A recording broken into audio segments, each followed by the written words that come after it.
Imaginons un instant la scène suivante. Disons quelqu'un qui achète un simple ticket de loterie au coin de la rue. Ouais, le truc classique en fait. Voilà, le tirage a lieu et boum, les numéros s'alignent parfaitement. C'est le gros lot. Mais là, on ne parle pas d'une petite somme sympa pour la retraite anticipée, hein. On parle d'un ticket gagnant dont la valeur équivaut, littéralement, au produit intérieur brut d'un pays tout entier. Ah oui, c'est tout de suite une autre échelle. Exactement. Et la suite défie totalement la logique humaine. Cette personne prend le ticket, le pose bien à plat en évidence sur une immense table en verre au beau milieu d'une place publique, où des millions de passants peuvent le contempler chaque jour.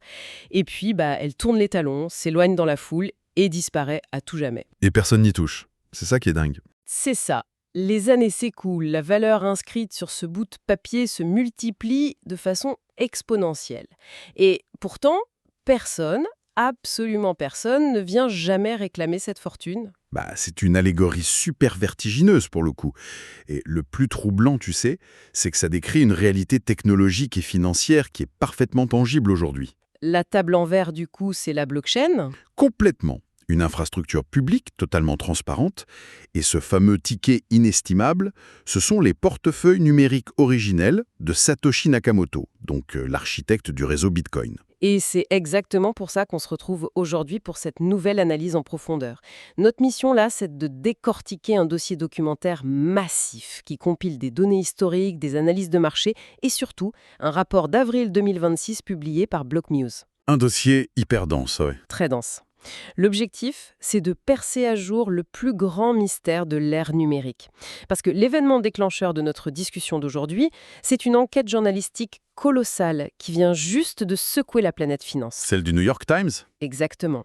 Le New York Times affirme avoir enfin démasqué cette figure mythique. Mais avant de plonger là-dedans, je crois qu'il faut vraiment poser les données brutes sur la table, juste pour bien calibrer l'esprit sur l'échelle de cette énigme. Vas-y, rappelle-nous les chiffres, parce que c'est assez hallucinant, hein. Alors, l'analyse des registres publics, ça montre qu'il y a environ 1,1 million de bitcoins qui sont dispersés sur des milliers d'adresses associées à ce créateur.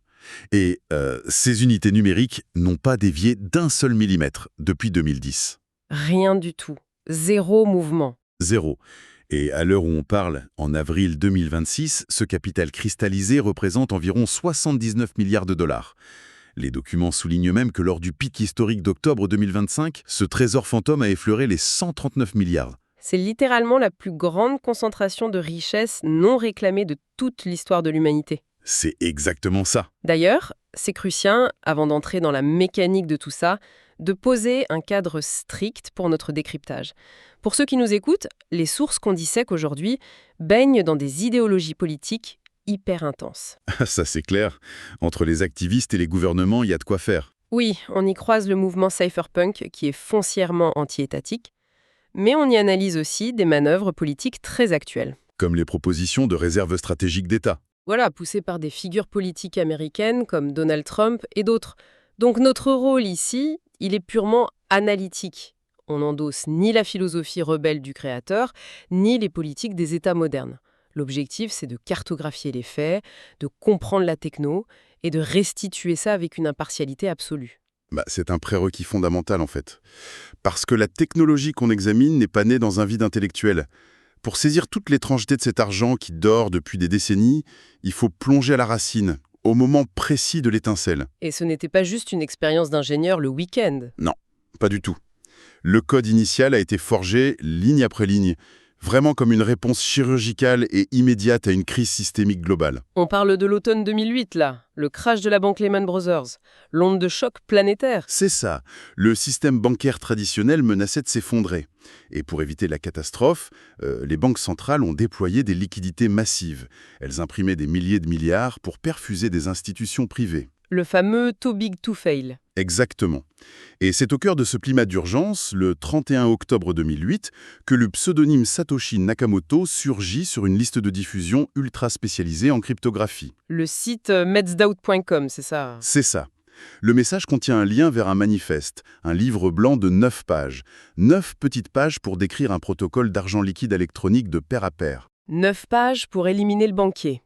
L'idée est simple, mais hyper radical. Et la mécanique sous-jacente détaillée là-dedans est d'une sophistication redoutable. En fait, ça résout un problème mathématique qu'on pensait insoluble jusqu'alors. Lequel? Celui de la double dépense sans autorité centrale. Comment tu garantis qu'une personne ne dépense pas le même billet numérique 2 fois s'il n'y a pas de banque pour vérifier? Ah oui. Et la solution, c'est la fameuse preuve de travail. Voilà. Au lieu de faire confiance à un serveur central, le réseau met en compétition des milliers d'ordinateurs indépendants.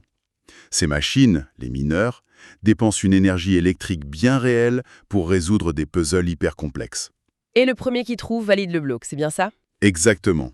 Sécurisant ainsi la base de données. C'est une percée majeure. La confiance repose plus sur des humains, mais sur les lois de la thermodynamique et des mathématiques. Et le passage à la pratique se fait super vite, le 3 janvier 2009. C'est la création du tout premier bloc, le Genesis Block. Et là, la neutralité mathématique bascule dans le message politique pur, non? Complètement. Dans le code brut de ce premier bloc, dissimulé dans les calculs, l'architecte a gravé un texte inaltérable. Le grand titre du journal The Times ce jour-là.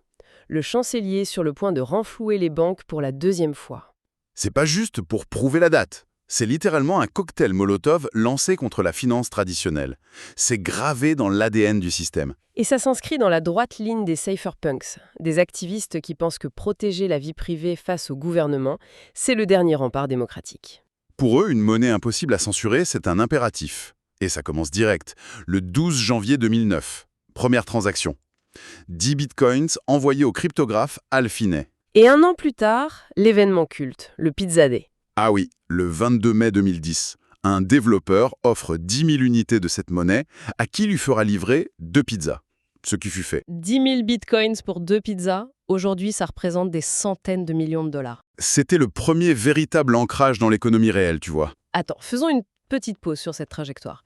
Parce qu'il y a une contradiction massive qui saute aux yeux quand on lit les notes de recherche de notre dossier. Je vois très bien de quoi tu parles. D'un côté, on a ce manifeste anarchique, conçu pour court-circuiter Wall Street, et de l'autre, quand on regarde les données d'avril 2026, qui domine réellement ce réseau aujourd'hui? Le contraste est total. Les institutions financières que le protocole voulait contourner, elles en sont devenues les principaux gardiens. L'ironie juste incroyable. Ah oui, la validation des ETF en 2024 et 2025, ça agit comme une passerelle géante.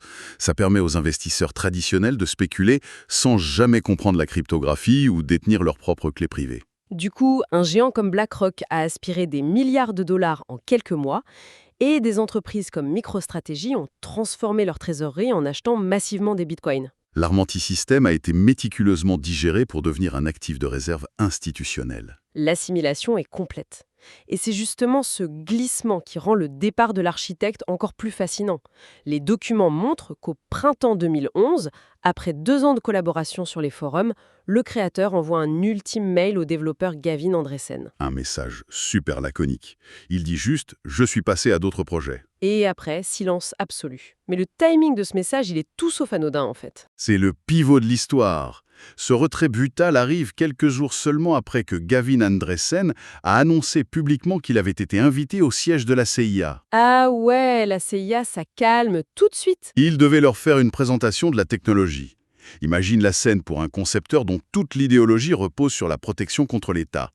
Voir les renseignements américains braquer leurs projecteurs sur ce réseau intraçable, c'est le signal d'alarme ultime. La retraite stratégique s'imposait clairement. Et depuis ce jour de 2011, l'immobilité des 20 000 adresses numériques est totale. Absolu. D'accord.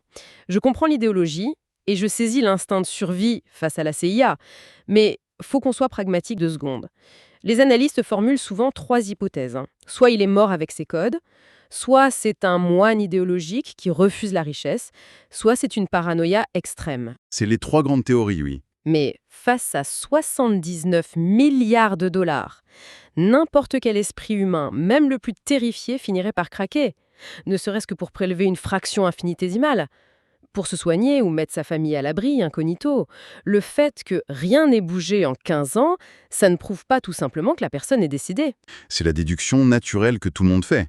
Mais les rapports de surveillance des marchés, comme ceux de la plateforme Coinbase, ils expliquent ça sous un angle purement mécanique. C'est-à-dire? Tu parles de prélever une fraction incognito? C'est technologiquement impossible en fait. Vraiment impossible. Totalement. La blockchain, c'est un registre public mis à jour en temps réel. Si un seul Satoshi, donc la 100 millionième partie d'un Bitcoin, si un seul Satoshi quittait l'une de ses adresses de 2009, des milliers d'algorithmes d'alerte sonneraient sur toutes les places financières du monde. Les fameux trackers de baleines. L'onde de choc serait instantanée du coup. Avant même que la transaction soit validée mathématiquement. Juste la détection du mouvement déclencherait une panique sur les marchés dérivés. On parle de plus de 5% de l'offre mondiale. C'est énorme. Tellement énorme que Coinbase, qui est régulé par la SEC américaine, est statutairement obligé de lister le démasquage de Satoshi comme l'un des risques commerciaux les plus critiques pour son entreprise. Donc ça cracherait le marché, mais admettons qu'il s'en fiche et qu'il veuille juste encaisser. Il y a un second mur, l'architecture bancaire moderne. Dès qu'il va essayer de convertir ça en dollars, il va se heurter au protocole de conformité, le KYC, la connaissance du client. Il faut des passeports, des preuves de résidence. Exactement. Son anonymat se fracasserait direct au guichet de la première plateforme régulée. En fait, la transparence du réseau a transformé ce trésor en une prison dorée, surveillée par la planète entière. Une prison dorée sous surveillance. Je comprends mieux pourquoi, face à cette absence, l'écosystème s'est lancé dans cette chasse à l'homme participative. Notre dossier dresse une galerie de suspects passés au crible depuis 16 ans. C'est un peu le roman d'Agatha Christie, où tout le monde a un mobile, mais il manque l'arme du crime. Sauf qu'ici, la psychologie sert à rien. C'est une scène de crime avec un coffre-fort qui s'ouvre qu'avec une empreinte rétinienne. Et dans ce monde, la biologie, c'est la cryptographie. La cryptographie, c'est la seule preuve acceptée. Et c'est ce qui a permis d'éliminer des candidats comme l'Australien Craig Wright, par exemple. Craig Wright. Dès 2015, il s'est autoproclamé créateur, avec une campagne hyper agressive. Il attaquait en diffamation tous ceux qui doutaient de lui. Et ça s'est terminé comment, Sam? En mars 2024, la Haute Cour britannique a disséqué ces documents et a statué que c'était forgé de toutes pièces, antidaté. Il a même été condamné pour outrage au tribunal. La justice traditionnelle a dû nettoyer le récit, en gros. Et on a eu un truc similaire avec la télévision. En octobre 2024, le docu de HBO qui pointe Peter Todd, un développeur canadien. Un échec analytique total. L'écosystème a pulvérisé leur théorie en quelques heures. C'était basé sur de simples extrapolations de conversations écrites. Et ça nous laisse avec les figures de l'ombre, les pionniers, Al Finney, décédé en 2014, ou Nick Szabo et son projet BitGold de la fin des années 90, qui ressemble étrangement à Bitcoin. Ce sont des suspects très sérieux, ou du moins des collaborateurs probables. Mais ils ont toujours nié. Et c'est là qu'on revient à l'exigence de preuves cryptographiques. Oui, il faut expliquer ça. Pour nos auditeurs, la méthode pour clore le débat, c'est purement mathématique. C'est binaire, en fait. Totalement binaire. L'architecte originel possède une clé privée couplée au bloc de 2009. S'il utilise cette clé pour signer un message public, n'importe quel logiciel dans le monde peut vérifier cette signature instantanément. Et c'est impossible à falsifier. Donc, tant qu'on n'a pas cette signature, la communauté ne croira personne. C'est le postulat de base. Le code fait loi. Mais pourtant, c'est exactement ce mur de certitude que tente de contourner l'événement central de notre briefing, l'enquête du New York Times d'avril 2026. Ils affirment avoir des preuves linguistiques et comportementales massives pour désigner un coupable définitif.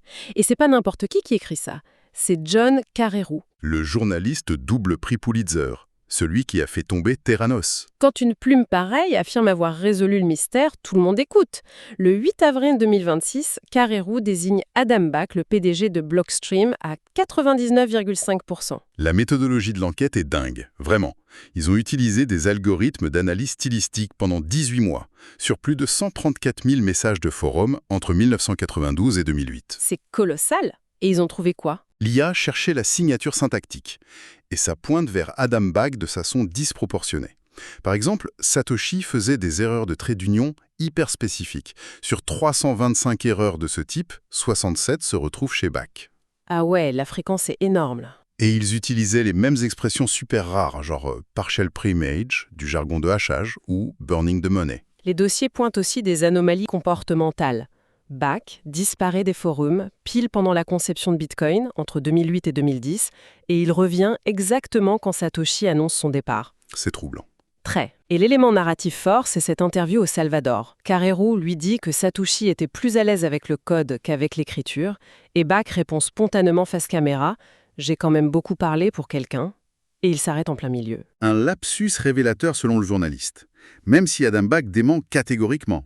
Mais ce qui rend ça explosif en 2026, c'est pas juste l'ego. Ce sont les enjeux légaux. L'entreprise de Back, Blockstream, est en train de fusionner via Cantor Fitzgerald pour entrer en bourse. Ah, l'entrée en bourse. Ça change tout légalement. Exactement. Si Adam Back est Satoshi, la loi l'oblige à déclarer tous ses actifs. Omettre 1,1 million de bitcoins, c'est une fraude fédérale, passible de prison aux États-Unis, punie par la SEC. Sans parler du danger physique. Posséder 79 milliards ou porteurs, ça fait de toi la cible numéro 1 pour des enlèvements. Complètement. Mais là, je dois vraiment remettre en question la méthodologie du New York Times avec un peu de bon sens. Leur algo analyse 134 000 messages, ok, mais Adam Back était l'un des contributeurs les plus prolifiques de ces forums. C'est vrai. Mécaniquement, si je rédige la moitié d'un dictionnaire dans un tout petit groupe très spécialisé, c'est statistiquement inévitable que mes tics de langage englobent ceux d'un autre auteur anonyme du même groupe, non ? Ton objection est hyper pertinente et c'est exactement l'axe de défense d'Adam Back et de la communauté technique. Il dénonce un biais de confirmation massif. Et la communauté technique, elle s'appuie sur quoi d'autre ? Sur l'analyse du code. C'est l'argument le plus destructeur contre le NYT. Le chercheur en cybersécurité Robert Graham a analysé ce qu'on appelle l'empreinte logicielle. C'est quoi exactement une empreinte logicielle ? En gros, quand tu programmes en C++, tu as des tics, une architecture mentale, ta façon de structurer une boucle, d'espacer les lignes, de nommer des variables. C'est d'une signature cognitive inconsciente. D'accord. Et du coup, ça donne quoi pour Adam Back ? Graham démontre que le style de codage de Back est structurellement incompatible avec le code rudimentaire de Satoshi en 2009. L'IA peut bien trouver des traits d'union similaires en anglais, le code source, lui, raconte une histoire totalement différente. Donc, pas de signature cryptographique et le code informatique ne matche pas. Le verdict médiatique, c'est fondre. Aux yeux de l'écosystème, en tout cas, oui, il reste nul et non avenu. Ce qui nous ramène au paradoxe ultime. On a le système le plus transparent du monde et au centre le secret le mieux gardé de l'histoire moderne. Ce silence de 15 ans, ce refus d'une fortune colossale, c'est presque devenu la mythologie fondatrice du système. Ça garantit que ça n'appartient à personne. C'est un acte de renonciation d'une pureté incroyable. Que ce soit dû à la mort, à la loi ou à la philo, le résultat est le même. Le réseau survit très bien sans son architecte. Et ça soulève une ultime question, très provocatrice pour conclure notre analyse d'aujourd'hui. Les analystes de Galaxy Research ont sorti une projection récemment. Oui, sur l'accumulation institutionnelle ? C'est ça. D'ici fin 2026, l'entreprise MicroStrategy devrait voir ses réserves dépasser les 1,1 million d'unités de Satoshi.